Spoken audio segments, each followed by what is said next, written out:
Bom dia, queridos, a paz do Senhor, tudo bem? Espero que você esteja bem aí, tranquilo, né? Estamos passando ainda por esse momento difícil de pandemia e onde nós não podemos estar juntos, congregando, né? Mas nós estamos aqui firmes, a EBD continua firme, né? Nós continuamos aqui compartilhando a palavra de Deus com você. Espero que você aproveite essa oportunidade para aprofundar mais na palavra, no tema que nós vamos expor hoje, né? Um tema muito importante, um tema extremamente relevante para os nossos dias. Dias em que muitas coisas têm sido deixadas para trás. Porém, existem algumas promessas de Deus para a nossa vida, enquanto nós, como cristãos, existem algumas promessas muito relevantes, muito importantes para que nós, de todas as maneiras, todos os dias, de forma ininterrupta, a gente pense e reflita sobre essas promessas, porque são promessas importantíssimas e que têm a ver não somente com a nossa vida aqui, mas tem a ver com a nossa vida na eternidade. Por isso, a importância de nós darmos a devida atenção àquilo que Deus fala em relação a essas promessas. E hoje eu queria falar especialmente de uma promessa que é importantíssima para todos nós, e muito relevante para o dia de hoje, e que está relacionada à nossa vida na eternidade com o Senhor. Então, ela é importante não só porque é uma promessa, mas ela é importante principalmente porque envolve a nossa eternidade, um lugar onde nós estaremos, um tempo onde nós estaremos, ou melhor, não é um tempo, porque lá não existe tempo, mas é uma nova fase da nossa vida que nós viveremos e que não tem volta, ela é eterna, né? Não tem mais outro plano e não tem mais outra situação a ser criada, ela já é a forma definitiva que nós viveremos a nossa eternidade, perto de Deus ou longe dele, dependendo das nossas escolhas, da nossa escolha e do nosso entendimento do sacrifício que ele fez na cruz. Bom, vamos lá. Ele prometeu voltar, é o nosso tema de hoje, né? Nós estamos falando esse trimestre sobre promessas, essa provavelmente será a última aula que nós vamos dar sobre esse tema.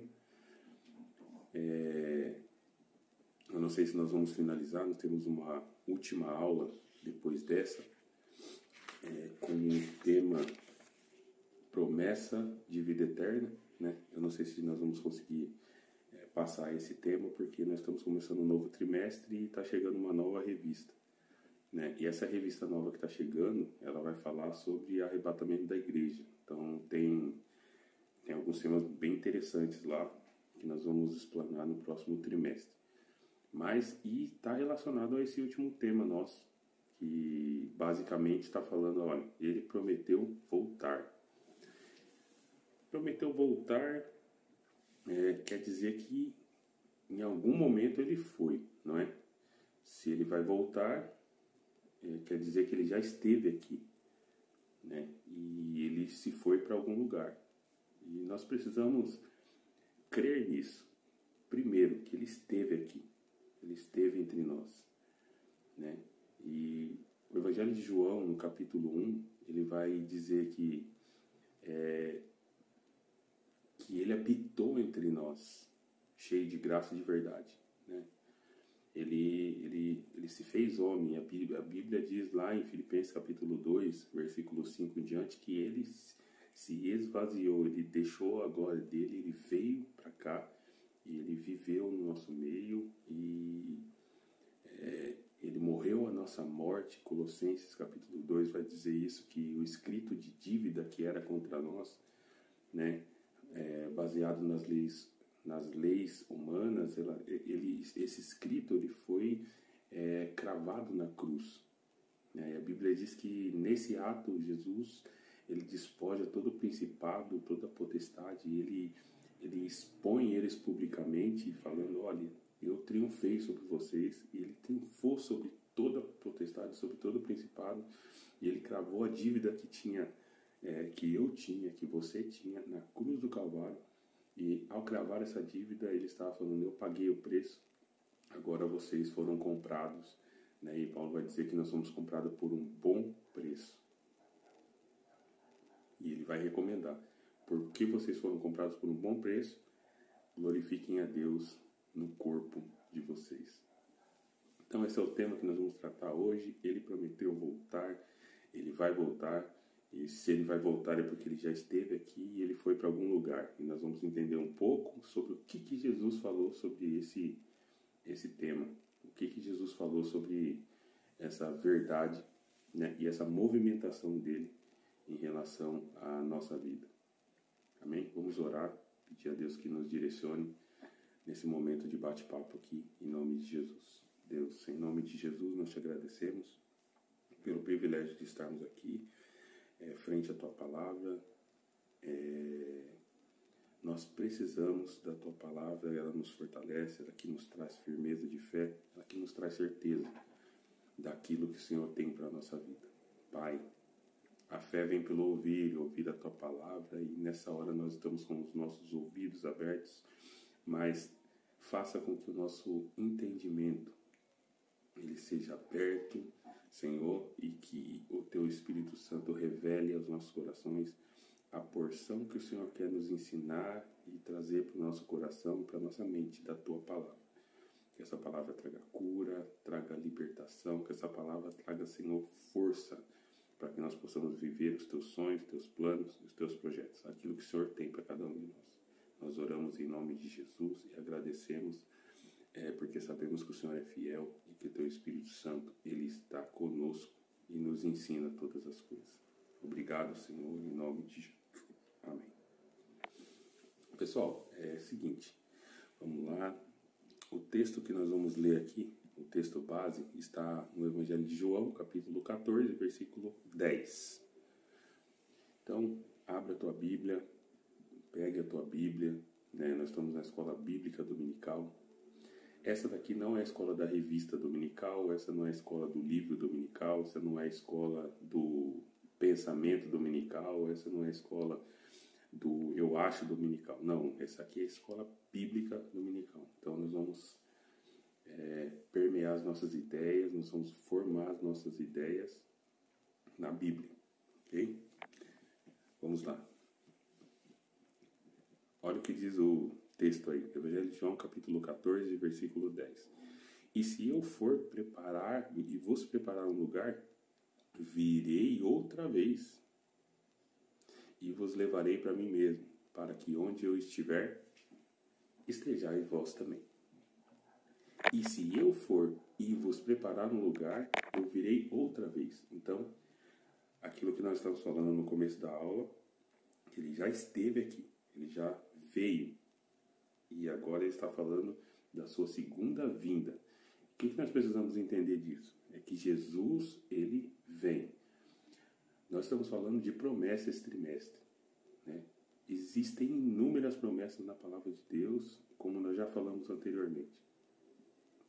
Muitas promessas. Promessas para a nossa vida profissional, promessas de prosperidade, sim. Promessas de bênção, sim. Promessas de cura, sim. Ele faz tudo isso e a Bíblia está repleta de milagres do Senhor. A Bíblia está repleta de relatos de provisão do Senhor. A Bíblia está repleta de milagres que o Senhor fez na vida do ser humano. Agora, existe um milagre que ele é o mais relevante e o mais importante, que é o milagre da salvação. Esse é um milagre que foi feito à base de sangue, à base de derramamento de sangue do Senhor Jesus, nos proporcionou essa condição. Então, queridos, nós precisamos entender que dentro de todas as promessas que Jesus fez para nós, a mais relevante, a importante de fato, aquela que vai nos dar a condição não só de viver algo diferente e novo aqui, mas que vai nos dar a condição de estar ao lado de Deus, estar na presença de Deus na eternidade, é a promessa da salvação. Olhando para essa verdade, essa condição, nós precisamos entender quais são as nossas prioridades. Se entender quais são as nossas prioridades, exige um exame interno, né? E um exame de como nós temos andado, de como nós temos procedido. Aí nós precisamos entender também que muitas vezes é falado como você tem andado e como você tem procedido. Dependendo de como você está andando, de como você está procedendo, você vai alcançar a salvação ou não. A Bíblia ela vai deixar clara que a salvação é pela graça mediante a fé. E isso não vem de vós, não vem de nós, não vem de mim, não vem de você. É um dom de Deus. A salvação é um dom de Deus alcançado pela graça mediante a fé. O que a Bíblia está falando? É que não depende de mim de maneira nenhuma. Né? Eu estava vendo a aula que o Eliezer deu na semana passada e ele falou sobre isso. Nada do que nós façamos pode comprar ou nos ajudar a adquirir a nossa salvação. E ele falou uma frase interessante na semana passada. Ele falou, se você tiver contato com algum profeta, alguma igreja, algum lugar que fala que você precisa fazer algo para adquirir a salvação, você foge desse lugar, porque esse lugar não está pregando o evangelho da maneira que ele deve ser pregado. Então, parceiro Eliezer, estou citando aqui a sua citação na aula passada, né? E dizendo que estamos alinhados totalmente com a palavra de Deus quando entendemos que a salvação não vem de nós, não vem do nosso merecimento, não vem daquilo que nós fazemos certo, não vem daquilo que nós andamos dentro do padrão, seja da igreja, seja da própria Bíblia. Né? A salvação não está relacionada a isso. Nós precisamos separar duas coisas. A primeira, a salvação é pela graça mediante a fé. Ponto. Não tem mais nada a se acrescentar sobre esse mecanismo. O mecanismo foi, Jesus veio, né, para pagar a dívida que nós tínhamos, que era impagável. Né? Ele paga, ele crava a nossa dívida na cruz e quando ele está consumado, o véu rasga de cima a baixo. Foi criado um novo e vivo caminho para que nós possamos nos achegar a Deus através da morte de Jesus. E agora nós temos livre acesso a Deus por causa do sacrifício de Jesus. Então, isso é graça, é favor e merecido. Então, não existe outro mecanismo. Né? Não existe algo que eu possa pagar, não existe algo que eu possa dar para a igreja, não existe algo que eu possa dar para o próprio Deus, não existe algo que eu possa dar para ninguém, não existe algo que eu possa dar em troca da minha salvação. Porque o único que poderia pagar esse preço é Jesus. E ele pagou com o sangue dele, derramado na cruz. Esse é o primeiro ponto que precisa estar muito claro. A minha salvação não depende de mim. Não depende do que eu faço. Não depende do modo como me comporto. Não depende de nada disso. Minha salvação é pela graça, mediante a fé. Né? Sem fé é impossível agradar a Deus. Sem fé é impossível alcançar a salvação. Porque a fé, a gente não entende muitas coisas, mas a gente crê. Né? Como que um Deus santo, maravilhoso, pode nos perdoar, pode nos dar salvação na condição que nós vivemos? Isso é graça, isso é favor que nós não merecemos, nunca vamos merecer. Né? Ah, mas e a outra parte? Então como é que faz? Então eu posso pecar, eu posso fazer o que eu quiser, a hora que eu quiser, da maneira que eu quiser?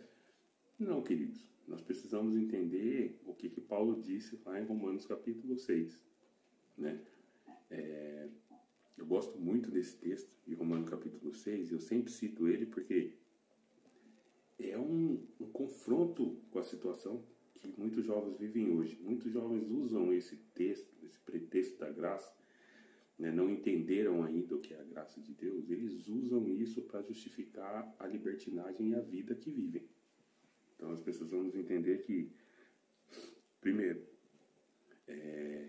a graça, ela não é um pretexto para eu continuar pecando. A graça, quando nós entendemos e vivemos essa graça, nós entendemos que a graça nos faz ser perdoados, ser mudados, moldados, né? Mas ela me tira dessa zona de conforto do pecado. Ela me tira dessa condição. Né? Por quê? Porque é uma vez que eu aceitei, né, que eu tenho essa consciência do que é graça, eu me afasto do pecado, porque isso não agrada a Deus. E a partir do momento que eu faço parte do reino de Deus, eu quero agradar o meu rei. Quem é o meu rei? Meu rei é Jesus. Eu entronizei ele na minha vida e a partir de agora eu quero viver de acordo com aquilo que ele estipulou para mim. Essa é uma das realidades. Nós precisamos então entender que quando nós realmente aceitamos essa condição de viver sob a graça, debaixo da graça de Deus, nós não estamos vivendo de acordo com aquilo que a gente pensa. Olha só, Paulo vai falar em Romanos capítulo 6, versículo 1 em diante. Então, qual seria a conclusão? Devemos continuar pecando a fim de que a graça seja ainda mais ressaltada? Ele vai falar no versículo 2, de forma alguma. Nós que morremos por pecado, como ainda seria possível desejar viver sob o seu jugo? Ou ignoreis que todos nós que fomos batizados em Cristo Jesus, fomos igualmente batizados na sua morte? Portanto, fomos sepultados com ele na morte pelo batismo, com o propósito de que, assim como Cristo ressuscitou dos mortos mediante a glória do Pai, também nós vivamos em novidade de vida. Então, esse texto ele vai trazer para nós uma verdade do seguinte: como que eu, que nasci de novo, né, fui sepultado com Cristo na morte pelo batismo, posso viver sobre o jugo do pecado? Não, eu tenho que sair desse estado, dessa ação, dessa resposta que eu dei ao próprio Deus em relação ao meu batismo, à minha morte com Cristo, né, eu tenho que sair dela em novidade de vida. Né? E isso não é o preço que eu tenho que pagar pela minha salvação, porque o preço já está pago e eu não tenho como pagar esse preço. Então, o que é isso? O que é que Paulo está falando? Ele está falando do seguinte sentido, querido. O amor de Deus é incondicional. Independente se eu o amo ou se eu deixo de amá-lo, ele continua me amando. Isso não vai mudar nunca. Ele ama o perdido, ele ama o que está na igreja, ele ama o que está na igreja perdido, né? Ele ama aquele que faz a vontade dele, aquele que não faz, ele ama o assassino, ele ama a prostituta, ele ama todos, indistintamente. Independente se eu escolhi ser homossexual, se eu escolhi ser, não sei, qualquer pessoa por aí. Independente se eu escolhi, independente da minha escolha. Né? Eu, antes de conhecer Jesus, eu tinha as minhas escolhas. Eu andava todo torto por aí, achando que estava, né, tudo tranquilo. Mas, independente da situação ou da minha escolha, Jesus me ama, independente disso. Então, ele vai te amar sempre. Agora, relacionamento de amor é diferente. Amor de Deus não muda, ele é imutável e incondicional. Agora, o relacionamento de amor entre Deus e a sua criação é que é diferente. Porque um relacionamento de amor é uma via de mão dupla. Deus já se relacionou com você, Deus já te amou desde o princípio e o amor dele foi demonstrado na cruz. João 3,16 vai dizer que Deus amou o mundo de tal maneira que deu seu Filho unigênito. Então o relacionamento e o amor dele foi provado ali. Né? O amor de Deus pela tua vida foi provado ali. Ele amou e deu. Ele já se relacionou comigo, ele já demonstrou o amor dele. Agora, a questão da obediência à palavra, a questão do chegar a Deus através da sua palavra e entender que a obediência à palavra, né, vocês me amam, para vocês serem meus discípulos, vocês têm que fazer o que eu vos mando. Jesus fala, né? E a prova de que você ama ao Senhor é seguir os seus mandamentos, não é? Então, nós precisamos entender que a salvação está descrita nesse mecanismo. Ele já pagou o preço, nós não tínhamos condições de pagar. Agora, o relacionamento de amor dele para conosco foi provado na cruz, né? E João 3,16 vai falar isso. Agora, o relacionamento de amor meu para com Deus. É aí que tá. Porque aí entra um problema de que ele já provou o seu amor e se relaciona conosco, né, de forma maravilhosa. Agora, a resposta a esse amor, ao sacrifício que ele fez na cruz, que deve ser a nossa resposta ao convite dele de estar com ele, né, de não negá-lo na frente dos homens, né, de não negá-lo quando estivermos sozinhos, através das atitudes. Então, ele está chamando a gente para esse relacionamento de mão dupla, né? Vai e vem. O relacionamento ele nos amou, ele já fez o papel dele, continua fazendo, e agora nós fazemos a nossa parte. Qual que é a nossa parte? Nossa parte é seguir a palavra e viver a cultura do reino de Deus, né? Porque é a cultura do reino do rei que eu escolhi e estabeleci sobre o trono da minha vida e das minhas escolhas.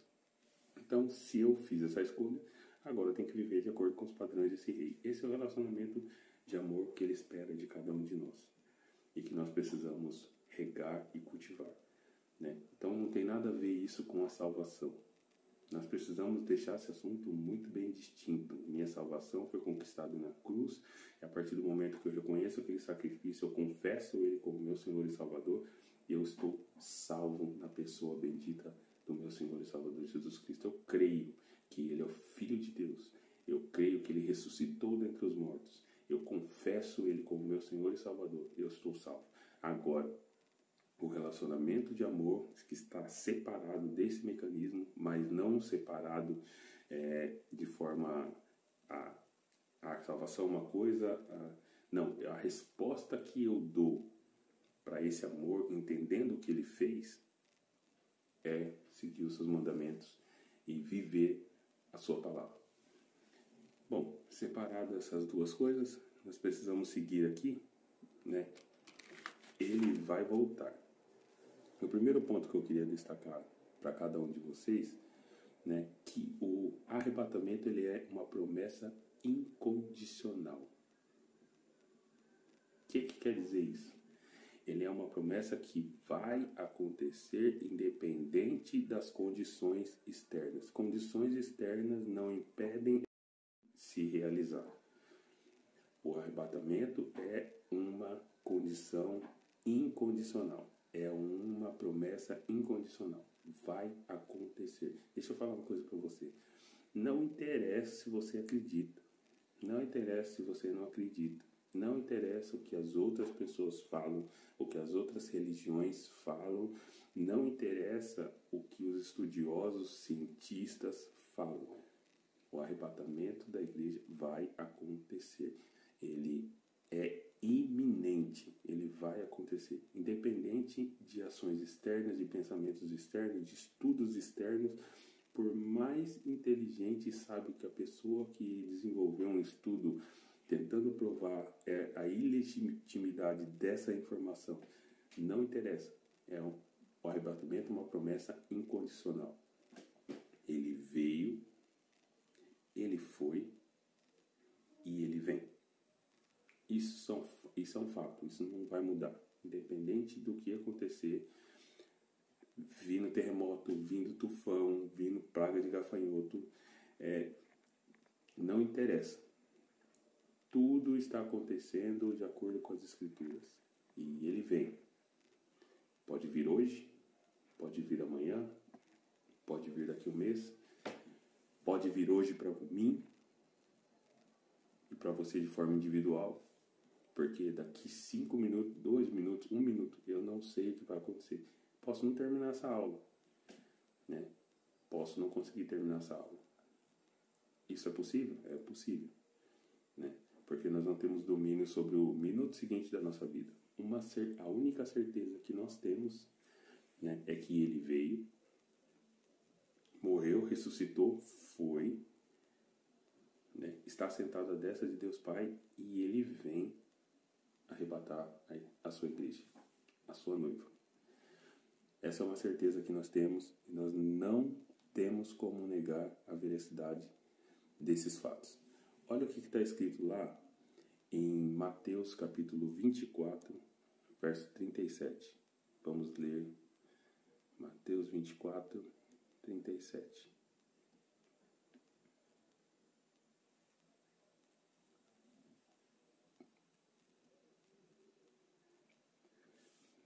Como aconteceu nos dias de Noé, assim também se dará a ocasião da chegada do Filho do Homem. Porque nos dias que antecederam o dilúvio, o povo levava a vida comendo e bebendo, casando-se e oferecendo-se em matrimônio, até o dia em que Noé entrou na arca. E as pessoas nem notaram, né? Até que chegou o dilúvio e levou a todos. Assim ocorrerá na vinda do Filho do Homem. 2 homens estarão na lavoura, um será arrebatado e outro deixado. 2 mulheres estarão trabalhando no moinho, uma será arrebatada e a outra ficará para trás. Portanto, vigiai, porquanto não sabeis o dia em que virá o Senhor. E olha que coisa interessante. Contudo, entendei isso. Se o proprietário da casa soubesse a hora que viria o ladrão, se colocaria em sentinela e não permitiria que a sua residência fosse violada. Portanto, ficai igualmente vós alerta, pois o Filho do Homem virá no momento em que menos esperais. É isso. Ele vem e vem no momento em que muitos não estarão esperando. E a Bíblia ela é muito detalhada com esse sentido e ela fala, olha, vai estar 2 no lugar, um será levado e o outro será deixado. Vai estar 2 no lugar, um será levado e o outro será deixado. Querido, o que eu entendo, o que eu aprendo com esse texto, principalmente com essa situação de um ser levado e outro ser deixado, é que tudo que nós fazemos não pode ser condicionado à ação do outro. A escolha dele é a escolha dele. A tua escolha tem que ser a tua escolha. A tua casa é responsabilidade. Agora, quem é casado, a responsabilidade é do marido? É. Mas a tua escolha é a tua escolha, a escolha da tua esposa é a escolha dela. A escolha tua é a tua escolha, a escolha do teu filho é a dele. Nós precisamos entender que é individual. A escolha é tua, do teu pai é dele. Não dá para subir no céu na barra da calça do teu pai, nem na barra da saia da sua mãe. Isso não vai acontecer. Então, querido, tem muito filho de crente achando que minha mãe está orando por mim, então eu posso fazer as cacas que eu quiser que daqui a pouco tudo conserta. Não, você precisa tomar a sua decisão, né? 2 estarão no campo, um será levado e outro será deixado. O que está falando? 2 vai estar em casa aí, assistindo Netflix, né? Dependendo do filme vai ficar os 2. Brincadeiras à parte, mas tá lá, assistindo Netflix, de repente, nossa, será que a minha mãe foi buscar água? Será que ela foi buscar um refrigerante? Será que ela foi buscar um amendoim? E esse amendoim não chega, não torra nunca esse negócio. Não consegue abrir o pacote nunca, porque não volta. Acabou o filme. Nossa, o que será que aconteceu? Será que ela está fazendo um bolo? Será que ela está fazendo uma torta? A hora que você for procurar, não vai achar mais. Então, nossa, tô indo pro futebol com meu pai. E ele dirigindo, de repente, não tá mais lá, o carro bate, porque ele não tá mais dirigindo. Um vai ser levado e o outro vai ser deixado. Tome cuidado. Então, meu conselho para você hoje é vigia, porque você não sabe o dia que o Senhor vem. E Ele vem. Isso é fato e é certeza. Isso foi confirmado pelos anjos, né? Jesus, no momento da sua ascensão, né, lá está em Atos capítulo 1, no momento da sua ascensão, aparecem os discípulos tristes, desesperados, porque se sentindo desamparados porque o Senhor tinha deixado eles. Aparecem 2 varões de branco, eles falam: por que vocês estão olhando aí para cima, né? Desnorteados, tristes? Esse Senhor que vocês viram subir, né? Ele vai voltar. Da mesma forma que vocês viram ele subir, ele vai voltar. Então, isso foi confirmado. Ele vem, né? E pela fé nós cremos na vinda do nosso Senhor e Salvador Jesus Cristo. Nós precisamos estar prontos para o dia da sua vinda, né? Ele vem a qualquer momento. Vamos abrir a palavra de Deus em 1 Tessalonicenses, capítulo 5, 1 e 2. 1 Tessalonicenses 5, 1 e 2.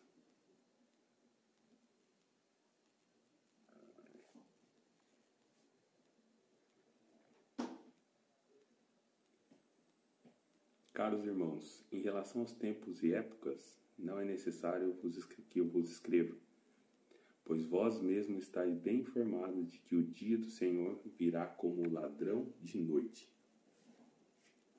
É surpresa. É fator surpresa, né? É fator surpresa. Ele vem como um ladrão de noite. O que quer dizer isso? Um ladrão que vem de noite, você não sabe a hora que ele vai chegar, né? O texto que nós lemos anteriormente lá em Mateus capítulo 24 está falando que se a gente soubesse o dia que o ladrão, a hora que o ladrão ia chegar, a gente se precaveria. A gente tomaria os cuidados. Mas nós não sabemos que dia e nem que hora que ele vem. É surpresa, né? A volta de Jesus para muitos será um momento de tristeza, será um momento de remorso, será um momento de pensar: olha, por que eu não ouvi? Por que eu não fui? Por que eu não dei ouvidos? O pior não é ouvir. O problema não é ouvir. Muitos ouvem, mas não dão ouvidos. Muitos ouvem, mas como ouviam na época dos seus pais e ainda não aconteceu, eles acham que não vai acontecer. Então eles não ouvem, não dão ouvidos àquilo que a Bíblia está dizendo. E hoje é o dia de nós darmos ouvidos, porque ele vem, né? E nós precisamos entender que ele vem para buscar a sua igreja e nós precisamos estar prontos. Nós não sabemos a hora que ele vem. Se nós soubéssemos, nos aprontaríamos, mas não existe essa possibilidade. Nós precisamos estar prontos. É isso que nós precisamos fazer, estar prontos. O segredo é estar atento, né? Olha lá, 1 Tessalonicenses 5:6. Vamos ler lá 1 Tessalonicenses, capítulo 5, versículo 6. 1 Tessalonicenses, capítulo 5, versículo 6. Assim, pois, não dormamos como os demais, mas estejamos alertas, né? E sejamos sóbrios. Ó, mais uma vez, ele está falando aqui de individualidade. Você pode fazer parte de um grupo, você pode fazer parte de uma equipe, você pode fazer parte de uma galerinha. Mas a Bíblia está falando, olha, se todo mundo está dormindo na tua turma, não mosca você, não durma você. Esteja atento e seja sóbrio.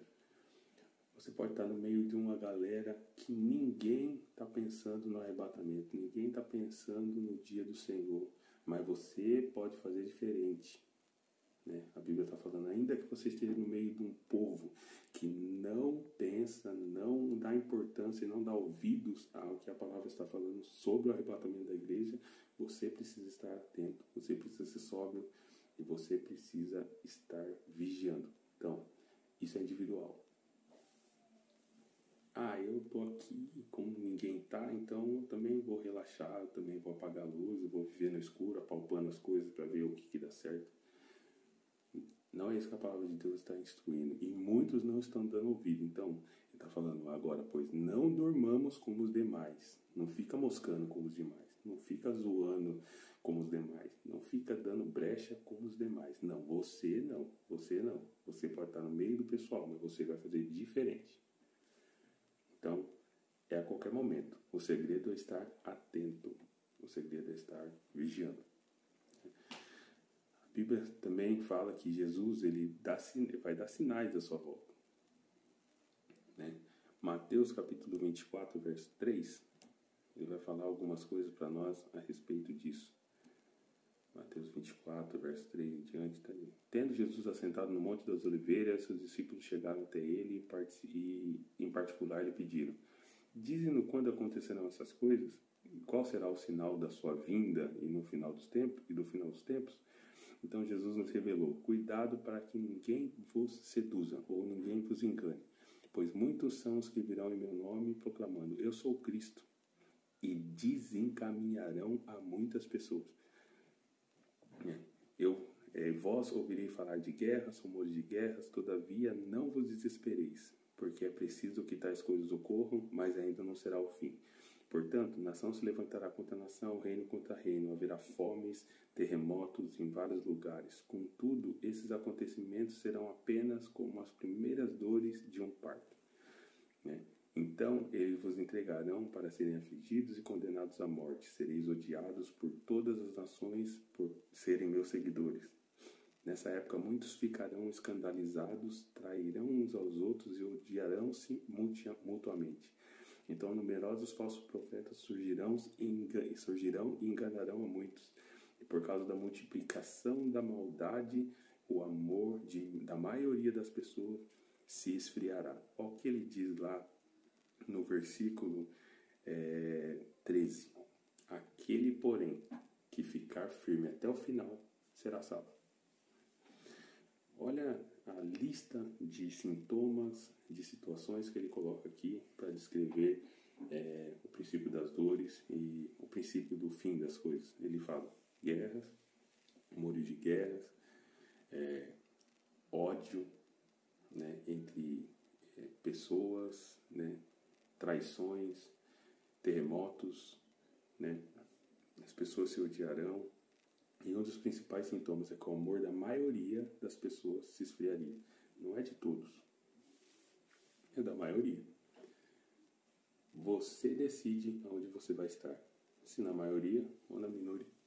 Ele já está deixando claro que a minoria das pessoas vão manter o amor aceso. A minoria das pessoas, uma parte pequena das pessoas vão manter o amor aceso. Você vai escolher aonde você vai estar dentro desse propósito. Então, queridos, ele está falando: vigiem e sejam sóbrios. O que é sobriedade, se falando de reino de Deus? Palavra de Deus. A palavra de Deus traz sobriedade para dentro de nós. Traz a consciência de onde nós estamos, de quem nós somos e aonde nós devemos estar. Isso é estar sóbrio. Quando nós não sabemos onde estamos, quando nós estamos andando, apalpando as coisas, falta de sobriedade, com toda certeza, nos fará errar o caminho. Mas a sobriedade, ela traz para nós a certeza de onde nós estamos e para onde nós temos que ir. Ok? Vamos seguir aqui. Os falsos profetas é um dos sintomas, né? Mateus 24, capítulo 11, vai falar: então numerosos falsos profetas surgirão e enganarão a muitos. Se a gente for levar o capítulo 4, versículo 4, né, de Mateus 24, então Jesus lhe revelou: cuidado para que ninguém vos seduza, ninguém vos engane, né? Pois muitos são os que virão em meu nome proclamando: eu sou o Cristo, e desencaminharão a muitos, enganarão a muitos. Muitos vão ser levados, queridos. Nós vemos na TV hoje quantos falsos profetas, quantas pessoas pregando mentira, né? É o lenço ungido, é a água de Israel, é o cronômetro do tempo da vinda do Senhor Jesus. É umas coisas absurdas. Dá 7 cabeçadas no pé da cruz, porque aí o 7 é o número de perfeição, e cabeçada quer dizer que você está destruindo a sua cabeça para deixar Deus no trono. Cara, são milhares de coisas que a gente está vendo hoje que são difíceis de engolir, né? Mas tem pessoas que estão engolindo, tem pessoas que estão aderindo a esse tipo de mentira, né? É o sal grosso que se você colocar na comida não vai faltar azeite nem farinha na panela. Unge-se tudo, né? A Bíblia fala muito claro sobre quais são as situações onde cabe unção com óleo. As pessoas confundem ou maldosamente elas moldam alguma situação para ter lucro financeiro, para ter ganho de seguidores. Então as coisas estão andando nesse rumo. Nós não podemos fechar os nossos olhos para esses sinais. Os sinais da vinda do Senhor, da volta do Senhor, estão latentes, eles estão claros nas coisas que nós temos visto nos dias de hoje. E um dos maiores sinais é que o amor vai se esfriar. Mateus 24, capítulo 24, versículo 12, vai falar para nós isso. Por se multiplicar a iniquidade, por se multiplicar o pecado, por se multiplicar a maldade, o amor de quase todos, de muitos, da maior parte dos seres humanos vai se esfriar. E nós temos visto isso de maneira bem clara, nós temos visto isso de maneira muito forte nos dias de hoje. Não é muito difícil da gente ver o cumprimento desses sinais nos dias de hoje. Nós vemos jovens frios, jovens indiferentes, jovens que têm compromisso de boca com a igreja, com o departamento, mas não têm compromisso com o próprio Deus. Jovens que abandonaram seu estado original de quando se converteram, jovens que abandonaram o primeiro amor e que hoje estão vivendo de acordo com aquilo que o seu coração inclina. O nosso coração é enganoso mais do que todas as coisas. Jovens que não são dispostos a viver de acordo com a palavra de Deus. E isso é um dos sinais que tem nos dias de hoje. Estou falando em relação à juventude, como um todo, e a igreja como um todo. Esses sinais está latente, está claro, dá para ver de forma muito clara esses sinais acontecendo. Nós precisamos ficar atentos e não estar envolvidos, não estar aderindo a esse tipo de coisa. Nós não podemos deixar o nosso amor se esfriar. Não precisamos fazer isso. Nós temos o Espírito Santo que nos fortalece e que nos dá graça para que nós possamos caminhar mais um pouco, dar mais um passo em direção ao Senhor.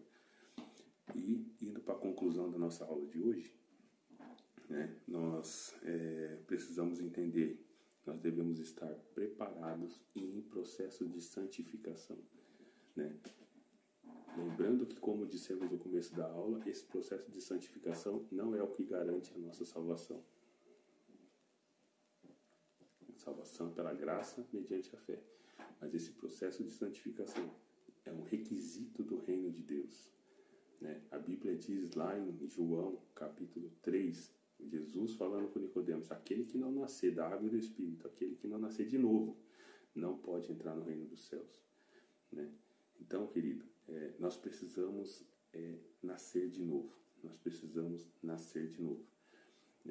Não é condição para entrar no céu, mas aquele que nasceu de novo, como Paulo diz em Romanos capítulo 6, ele não vive conforme manda esse mundo, conforme as premissas desse mundo. Se você não nasceu de novo, se você não recebeu o sacrifício de Cristo da maneira efetiva na tua vida, você não está salvo, porque você realmente não entendeu o que é o sacrifício da cruz, não existe a fé no teu coração plena, que te dá a possibilidade de aceitar a graça de Deus da forma que Ele é. Então você precisa ter esse entendimento, porque quem realmente recebe Jesus, quem realmente tem sua vida transformada por Ele e a habitação do próprio Deus dentro dele através do Espírito Santo, ele não vive uma vida de qualquer maneira sem buscar a transformação e a santificação que nós precisamos ter para viver nessa terra como embaixadores, como representantes do reino de Deus. Então nós precisamos entender isso. A resposta ao amor que Ele teve por nós deve ser o nosso esforço contínuo em agradá-lo em tudo. E estar vigiantes faz parte desse esforço, faz parte desse mecanismo, faz parte disso que o Senhor espera de nós nesse tempo que Ele tem nos dado de vida. Olha, 1 João capítulo 3, versículo 3, eu queria ler para a gente entrar na conclusão aqui, 1 João 3,3. Olha o que diz aqui.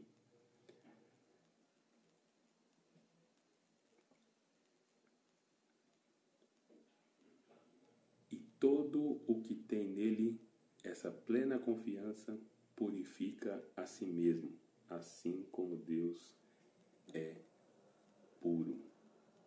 Toda pessoa que vive costumeiramente pecando também vive em rebeldia contra a lei, pois o pecado é transgressão da lei. Sabeis igualmente que ele se manifestou para tirar os nossos pecados, e nele não há pecado. Todo aquele que permanece nele não vive pecando. Toda pessoa que continua no pecado não o viu, nem tampouco o conheceu. Filhinhos, ninguém vos iluda. Quem pratica a justiça é justo, assim como ele é justo. Aquele que vive habitualmente no pecado é do diabo, pois o diabo peca desde o princípio. Para isso, o Filho de Deus se manifestou, para desfazer e destruir as obras do diabo. Todo aquele que é na prática do pecado, porquanto a semente de Deus permanece nele, e ele não pode continuar no pecado, pois é nascido de Deus. Dessa forma, conhecemos que são os filhos de Deus e quem são os filhos do diabo. Quem não pratica a justiça não procede de Deus, nem tampouco aquele que não ama o seu próprio irmão. Né? Então, nós vemos aqui uma descrição. Olha, se você nasceu de Deus, olha só o que diz o versículo 6. Todo aquele que permanece nele não vive pecando. Toda pessoa que continua no pecado não o viu, nem tampouco conheceu. O que ele está falando aqui? É que nós não vamos pecar? Sim, porque no capítulo 2 ele está dizendo, olha, filhinhos, todavia, eu vou descrever tudo isso para que vocês não pequem, mas se todavia você pecar, você tem um advogado junto ao Pai, Jesus Cristo justo. Ele é a propiciação para os nossos pecados. Então o que ele está dizendo? Que pode acontecer o pecado, mas ele tem que ser um acidente. Ele não pode ser uma coisa corriqueira e nem uma coisa que eu vou fazendo. Né? Em versículo 6 vai falar, aquele que permanece nele não vive pecando. Né? Se alguém continua no pecado, ele não viu o Senhor e nem o conheceu. Por isso que muitas vezes a gente fica perguntando assim, mas por que a pessoa se desvia assim de uma hora para outra? Não sei. É porque não é que ele pecou e está fora da graça, Deus dá salvação, depois tira, Deus dá, depois tira. Não é isso. Né? Geralmente eu falo brincando, né? Salvação, bota casaco, tira casaco, bota casaco, tira casaco. Não é isso. Jesus não é assim. O problema é que muitas vezes a pessoa ela ouve uma pregação, se emociona, levanta a mão, fala que recebeu Jesus como seu Salvador, como seu Senhor, mas na verdade não recebeu Ele como Senhor. Ele não colocou Ele sobre o trono, ou não teve entendimento, não teve o discipulado suficiente para entender o que é colocar Jesus no trono das decisões. Então, essa pessoa não o conheceu. Então, ela entra e sai com facilidade. Mas quando ela é marcada pelo Senhor, e quando ela conhece o Senhor, o Espírito Santo que habita nela dá poder para que ela vença o pecado. Aí foi por isso que o Filho de Deus se manifestou, para desfazer e destruir as obras do pecado. Então, queridos, hoje eu vou encerrar essa aula dizendo para você o seguinte: nós precisamos tomar uma postura em relação a essa informação. Jesus vem. Fato, ele veio, foi e vem. Ele veio, foi e vem. Não tem nada, nem ninguém, nem situação externa nenhuma que possa mudar esse fato e essa verdade. Vai acontecer. E a diferença entre você e uma outra pessoa, você e a galerinha, você e a turma, é se você estiver sóbrio e vigiando. Porque ninguém sabe a hora que ele vem, mas ele vem. Então, hoje nós encerramos essa aula dizendo: não mosca, não fica voando, porque ele vem. E nós não sabemos a hora e nem o dia. Pode ser que para você ele venha hoje, pode ser que para mim ele venha hoje, pode ser que para todos nós ele venha hoje. Nós precisamos estar prontos. Deus abençoe você, Deus abençoe sua casa. Deus abençoe sua vida espiritual. Te fortaleça. Estamos juntos. Não mosca. Fica atento. Jesus vem. Você é a noiva dele. Aquele que ele vem buscar para levar, para estar para sempre com ele. Quando eu vier, eu vos levarei para mim mesmo, para que onde eu estiver, você esteja também. Deus abençoe. Fique com Deus. Não mosca. MQV. Tamo junto. Deus abençoe. Eliezer, parceiro. Deus abençoe. Tamo junto. Até mais.